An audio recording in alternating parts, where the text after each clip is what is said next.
Di Belanda, terdapat 4 kota konsentrasi komunitas Muslim, yakni Amsterdam, Utrecht, Rotterdam, dan Den Haag. Amsterdam menduduki peringkat pertama dengan persentase Muslim mencapai 17% dari total populasi kota. Sebuah persentase yang besar jika dibanding secara nasional karena Muslimin hanya mengambil bagian 5% dari demografi negeri kincir angin itu. Namun, tak hanya di ibu kota Amsterdam, geliat Muslim Belanda juga sangat kentara di kota Utrecht. Kota terbesar keempat Belanda ini merupakan rumah bagi sekitar 45.000 Muslimin atau sekitar 14% dari total penduduk kota. Menurut laman Euro Islam, kegiatan ataupun aktivitas Muslimin Belanda banyak terjadi di Utrecht, selain di ibu kota Amsterdam. Komunitas Muslim Utrecht banyak berada di kawasan para imigran. Mengingat, mereka memang para pendatang meski tak sedikit jumlah Muslim dari kalangan warga asli Belanda. Jika menilik sejarah Islam di Belanda, Islam datang bersama dengan imigran asal Indonesia pada 1945. Sebagian mereka merupakan mantan tentara KNIL. Jumlah Muslimin di antara mereka sekitar 1.000 orang. Namun, imigran Indonesia tersebut tak banyak mengambil andil dalam pembentukan awal komunitas Muslim di Belanda. Komunitas Muslim baru mulai terlihat ketika datang para imigran asal Suriname. Jumlah mereka terus meningkat sejak datang pertama kali pada 1960-an yang hanya 5.000 orang. Hingga 1980-an, jumlah mereka telah mencapai 30.000 orang. Komunitas Muslim pun terbentuk dari para imigran Suriname dan Indonesia. Kemudian, dalam perkembangannya, datang para imigran asal Timur Tengah yang ikut meramaikan etnis Muslim di negara kerajaan tersebut. Mereka berasal dari Turki, Maroko, Tunisia dan negara Timur Tengah lain. Saat ini, Muslimin Utrecht dapat berbaur dengan baik. Mereka membentuk komunitas, tapi bersosialisasi dengan masyarakat umum. Kehadiran mereka pun sedikit demi sedikit diterima meski sebagai kelompok minoritas.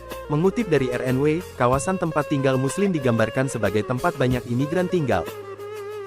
Di sana banyak ditemui toko Turki ataupun Maroko yang menjual aneka kebutuhan sehari-hari. Suasana Islam pun sangat kental. Banyak pula masjid berdiri di Utrecht. Tak jelas berapa jumlah masjid di kota pusat keagamaan Belanda itu. Tapi, di seluruh negeri kincir angin saja ada sekitar 400 masjid berdiri. Beberapa masjid di Utrecht, antara lain, Masjid Abi Bakar As-Sadiq, Masjid Ul-Aqsa, Masjid Al-Fat, Masjid As-Sauna, Masjid Omer Al-Farouk, Masjid Sayyidina Ibrahim, Masjid Ulu, Masjid Anwar Eko-Eba, dan masih banyak lain. Bismillahirrahmanirrahim.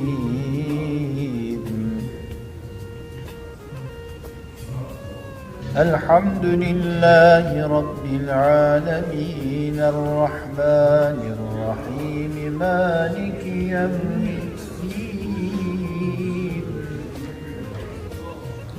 Iyyaka na'budu wa iyyaka nasta'in.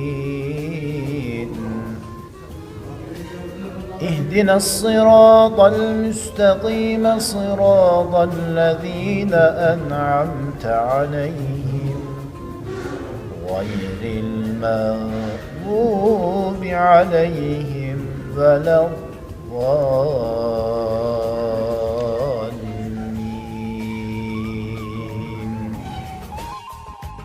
Di kota pelajar lokasi universitas terbesar Belanda Utrecht University tersebut, Muslimin bahkan boleh mengumandangkan azan.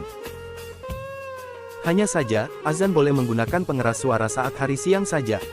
Tak hanya itu, pernah ada pula kabar bahwa masjid-masjid di Utrecht membuka pondok-pondok pesantren. Muslim Utrecht juga aktif menyuarakan dakwah Islam. Mereka juga tak segan menentang hal yang bertentangan dengan syariat, seperti kasus penutupan poster di jalanan yang menampilkan foto wanita berpakaian seronok. Isu yang mencuat tahun lalu itu makin menunjukkan eksistensi Muslimin di kota pusat budaya Belanda itu. Selain itu, Muslimin juga memiliki wakil di Dewan Parlemen. Para politikus Muslim itulah yang terus membela kepentingan dan hak-hak minoritas Muslim. Mengingat, banyaknya hak Muslimin yang sering kali diabaikan pemerintah karena berasal dari kelompok minoritas. Kendati demikian, secara umum pemerintah Belanda menghormati hak beragama. Apalagi, Belanda menganut paham pemisahan gereja dengan negara, yakni agama dipisahkan dari pemerintah. Hal tersebut pun berdampak baik sebagai penyangga larangan beragama bagi Muslimin.